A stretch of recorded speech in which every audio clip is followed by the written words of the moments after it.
You right there guys, this is Dale of Lone Wombat Airsoft, and today we're taking a look at the North v South Weekender event. Now, two things I need to point out. First off, yes, I realise this is primarily a paintball weekender, but I'm going to be coming at this from the perspective of the Airsoft events. They were running throughout the entire weekend, never did anything with the paintball while I was there, so this is just from the perspective of an Airsofter reviewing this event. If you're looking for the paintball side, then sorry to disappoint, I'm not going to be covering that. Second of all, this is my first time going to this event. I'd never been before, so this weekender that we turned up on is the only one we're going to be looking at and judging it from that perspective. So, with that in mind, on with the review. So the event's located in Swinnerton in Staffordshire on what can only be described as an active MOD base. The postcode provided to us dropped us off exactly where we needed to be. No troubles finding the place. Postcode for that can be found in the description down below. And it dropped us off in like an entrance holding area as opposed to the actual campsite. There was like a bit where they were ferrying the cars through to make sure everyone had their tickets with them, and they'd only let the cars through the site in groups of 4 or 5, and they had to be escorted by a vehicle that took us directly to it because the site was so large and they didn't want us wandering off onto the active parts of the base. So they just made us follow a car, drove us down into the campsite. Once we got there was plenty of room for everyone to set up. It's just a case of finding some space, making sure you're not in the way. Plenty of room for everyone, and it didn't even get ditched over the weekend, which was nice. So prices for the event were £85 if you booked in advance, or £90 if you just turned up on the door. And it's nice that the two options weren't too different, so if you have to wait until the actual day itself, then there's not much in punishment for you for not booking in advance for this, so that's nice to see.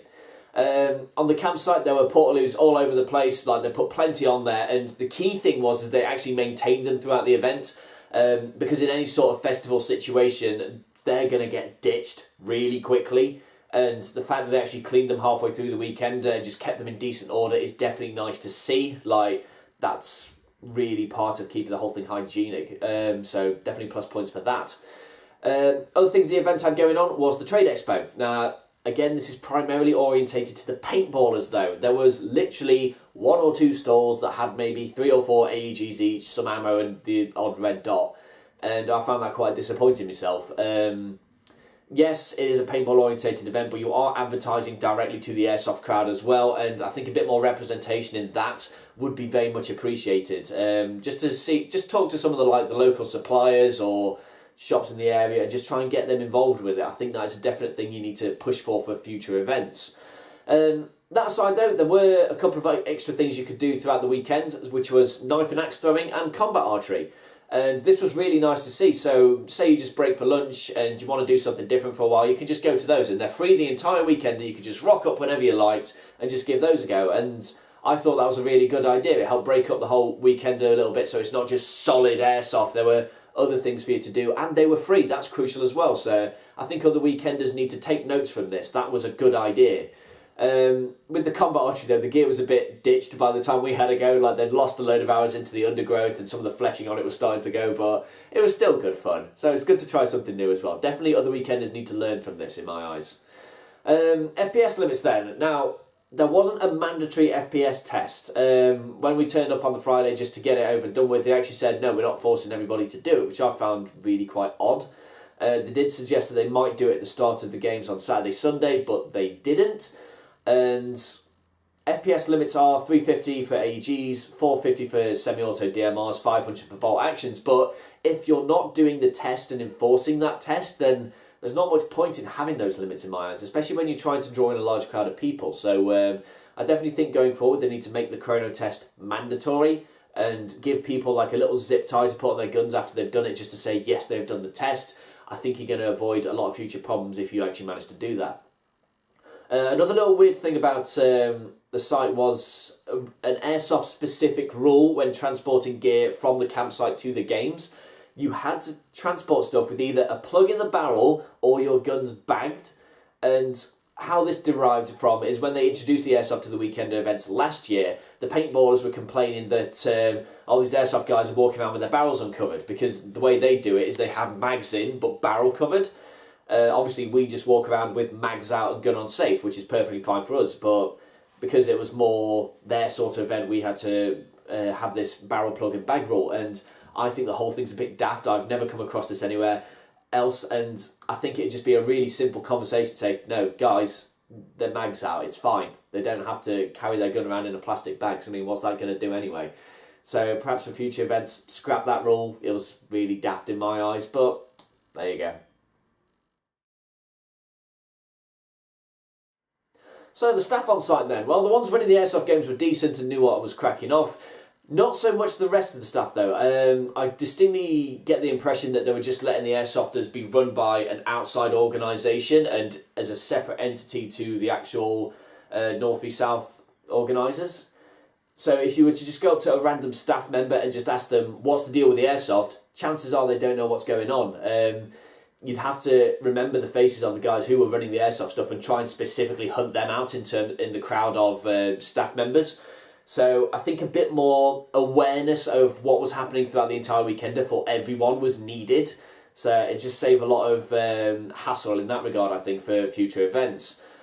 As well, I think you needed a designated meet-up point for like the airsofters at the start of each day. As it was, there really wasn't one. So when we were waiting for the games to start, and we didn't know if the games had been delayed or anything, we're just walking around trying to find where the rest of the airsofters are. You're literally just running through the crowd of people, trying to find the ones that don't have gas tanks and hoppers on their guns, hang around with them for a bit and hope that someone hears what we're doing.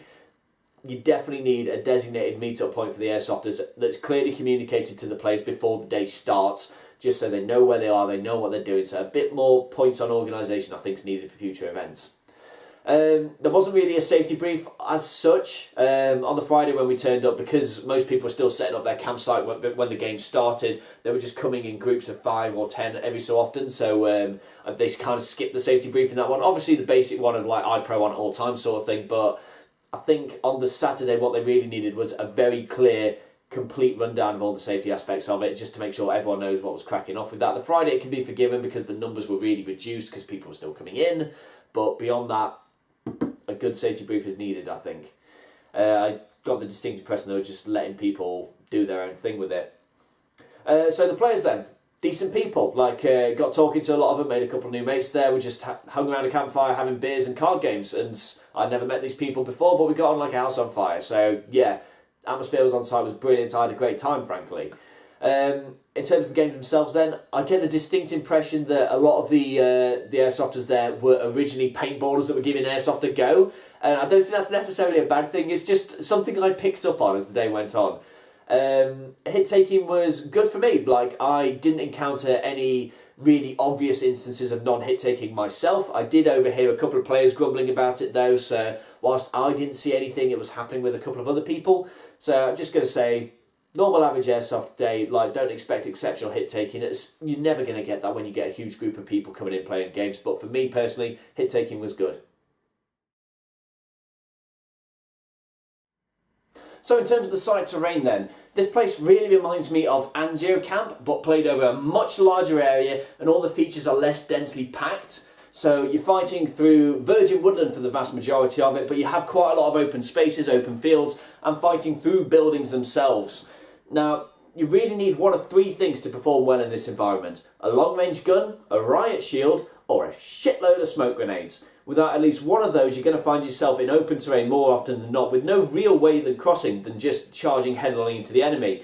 They really could do with some man-made barricades or tire walls to break up the open space, but if they're not allowed to do anything to the terrain itself, then I can understand why they haven't. Now, don't get me wrong, this is not a boring place to play at. Trying to up one on the enemy team when the terrain is so open is a real challenge. Fortunately, the maps were so large that you had more than enough room to get around the sides or find another way through. The buildings were there really to break up the game zones as well, and are quite fun to play through, as they've got multiple entrance points. One of the gaming areas even had an honest-to-God kill house on the inside, with like a full concrete maze within a huge structure.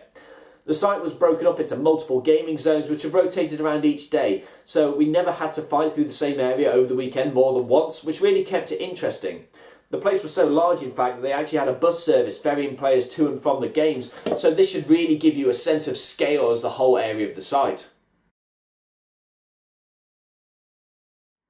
So what about the games themselves then? Well, on the Friday we played a scavenger game type. Here, players could form any number of teams of any amount of players, and they had to find as many of 10 objectives in the field as possible and hang on to them until the end of the game was called. So this meant that objectives were changing hands throughout the entire time. Now, the really cool thing about this was there was no limit to the size of the players' teams or how many teams were in play at any one time. So you could try and form a massive team that were just able to be curb stomping at whichever enemies you come across. But if you kept it small to like a 4-man squad, then you could really stay undetected and hide and get around the map without other teams knowing where you were.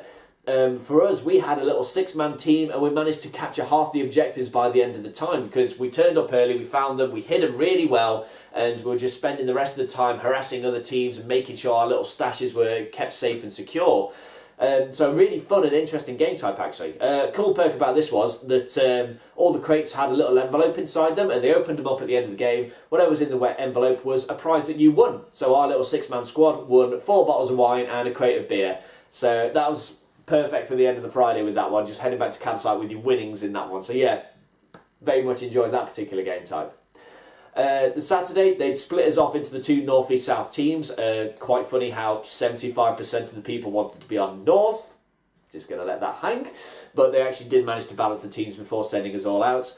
The objective was to capture people who were spread around the map. So they weren't fighting in the games, they just were a mobile objective. You had to find these people and escort them back to your base. If they were shot on the way though by your team or the enemy team, then they didn't count for anything when they got back there, so you had to protect them.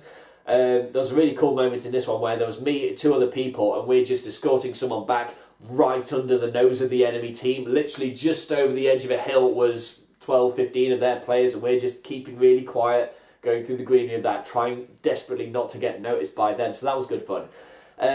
As the game overall, though, it was played over a much larger space than was necessary for the amount of people that were there. So we didn't really get into that many enemy contacts during that game because the gaming area was just too large. There weren't enough people to fill it.